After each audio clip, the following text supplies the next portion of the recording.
Mick, are you celebrating the impending massive Labour victory?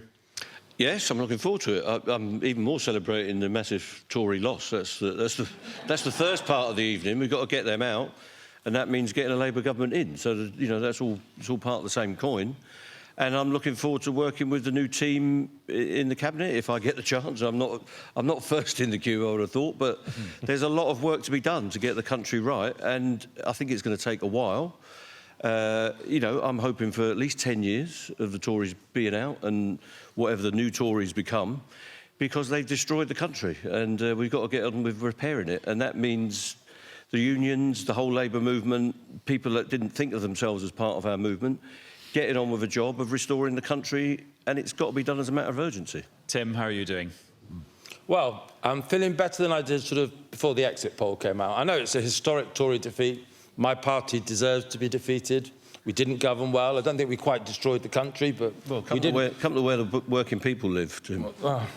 Well, we deserve to defeat. I'm ready to acknowledge that, but some of the polls suggested almost extinction for the Conservative Party. We're not at that level. We have a chance to come back. But my first big thought really is Labour have obviously won the big majority, and that'll be what the history books partly remember. But actually, I wonder in retrospect, well, the big thing is the two-party system may be over. Do you know, for Labour to win this kind of majority with 4 to 8% less than Theresa May won when she lost her majority, something is in the water, not just in Britain, but around the world. And I think, I used to still support first past the post, but I wonder in 10 years' time, electoral reform will be on the agenda. Peter, is Tim's numbers right about kind of the share of the vote that leads to this number of seats? And actually, there's an argument that so it's going to be the share of the votes that Keir gets will be less than the share of the vote that Tony Blair got.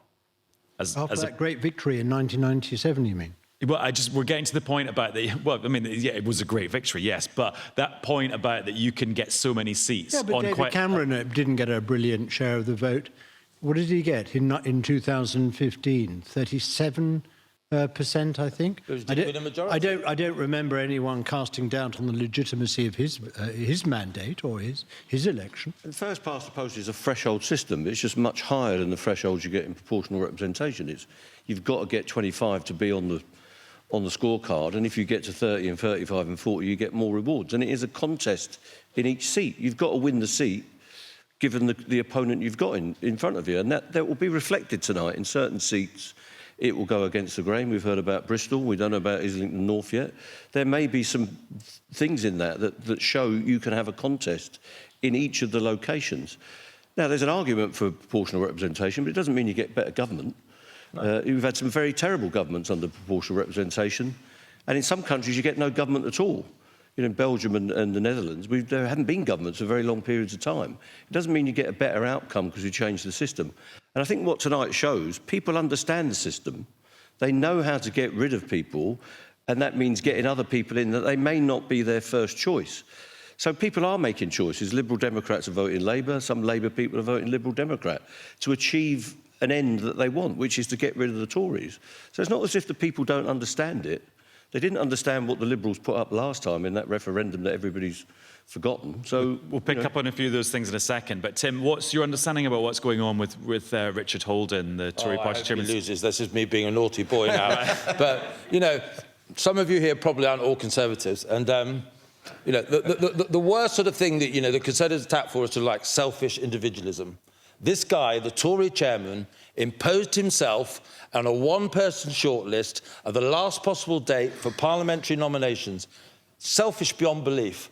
I will clap and cheer if he loses. He deserved to lose. He's the absolute epitome of what my party needs to get rid of. And so if he survives, I'll be really disappointed. Say what you really think. And that seat's gone to a recount, so we'll find out what's going on there. Another seat, Islington North, Mick sort of nodded to that. Is it a problem if Jeremy Corbyn comes back as an independent? No, as long as he doesn't come back as a Labour MP. That's fine. OK. But he's not Labour, and he's not part of the Labour Party. He's part of the huge defeat that he took us to in 2019, from which we've made a most miraculous recovery. And is that a win for Jeremy Corbyn, the man, or is that a win for Corbynism, which I imagine is it's a win for like? him in his seat, as I just said. You've got to win your seat to be an MP. It's a win for his values. The people in Islington North support him, whether it will be marginal whichever way it goes. I think he's still part of the Labour movement. He's still part of the movement I'm part of. And he stands up for a tendency in the Labour movement, and he's got a right to be there. And if he gets a mandate from Islington North, he will support Labour when they're doing things that he agrees with, as he's always done, and he'll oppose them when he disagrees with it, and that's the way he's going to be. Yes, exactly. But, so things aren't going to change, but he will regard himself, and many people in our movement will regard himself as part of the movement we have. That may be true of some Greens, that they may align themselves with some stuff that Labour are doing, but it's not quite at a threshold where you're getting 50 and 60 MPs from 3 or 4 parties, where that may be closer to proportional representation, but that's the system we have. I have a different theory about Jeremy Corbyn, which is, and we don't know whether he's won or not, but I know that very many people in Islington North will have voted for him because they thought he was the Labour candidate.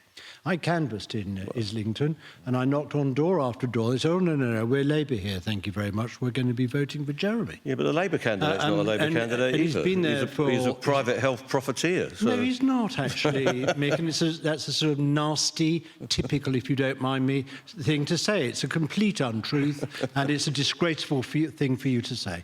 Well, that's the impression he's given off.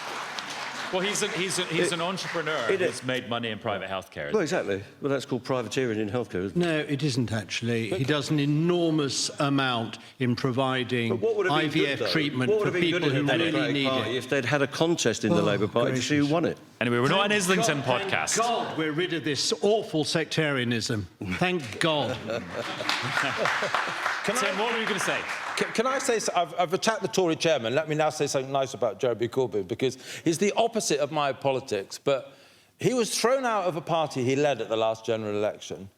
And he hasn't, I bet he has all sorts of stories he could have told about Keir Starmer, about how Keir Starmer supported him when he was... He's not said a thing negative about Keir Starmer that I can remember. He stood independently, obviously, but just that sort of... I think if I'd been treated that way, I would have been angry. I would have felt... He's not a Tory, Tim. So no, don't expect everyone to behave like people who do in your party. I think the man probably is quite a good neighbour, friend and person. I disagree fundamentally with his politics, but he could have... I bet he could have really damaged Keir Starmer if he set out to do so, and he hasn't made a peep. This has got very 2:47 a.m. vibes all of a sudden. Peter, David Lammy was saying that, or maybe I've lost track of who was saying, that Labour this time are better prepared for government than you guys were in 1997. I think that's arguably true. I'm now thinking maybe it was even you said it on the BBC One programme, and I'm now just gone down a wormhole. When did I say it? 3 hours ago? Yeah, maybe. Who knows? Anyway, so what is it true? I certainly think that if you take David Lammy, the thinking that he's put into what a 21st century modern foreign policy means, a post-Brexit foreign policy, one where we have to make or remake relations with a lot of countries in the world who have drifted away from the liberal democracies, away from the Europeans. I think that is true. I think that Rachel Reeves has thought through her economic approach and philosophy and what she needs to do, brick by brick, year by year, to build back our economic strength. Yes, I think we're streeting, for example, in health. I mean, we've got to take some initial steps in the NHS, to emergency steps to put back appointments and to reduce waiting lists, and then we've got to undergo a sort of rewiring of the National Health Service and bring technology and use of data to deliver new diagnostics and treatments for people. But in the even longer term, in the health service, we've got to think what sort of model of healthcare we want to need. We need a health service, in other words, in this country that's becoming much more preventative than it is simply curing people with chronic disease as they get older and older. Now, all this is going to take time, but I think that in this and in other areas, I'll give you another example. Well, if you want Bridget Phillipson in education, she's thinking about tertiary education, what to do and what to provide, not just for those who want to leave school and go on to university, but who want to find other routes forward to acquire skills and training. So there's an enormous amount going on, and I'm very excited about what the Labour government can take on. And Peter, I'm being told I've got to let you go. I don't know if it's because you're doing more media or you're going to this big Labour celebration event. No, it's because I'm afraid I'm going back to the TV. Oh, well, the superior medium. This is merely podcasting. It's been a pleasure and a privilege to be here. It's lovely seeing all these people. Thank you.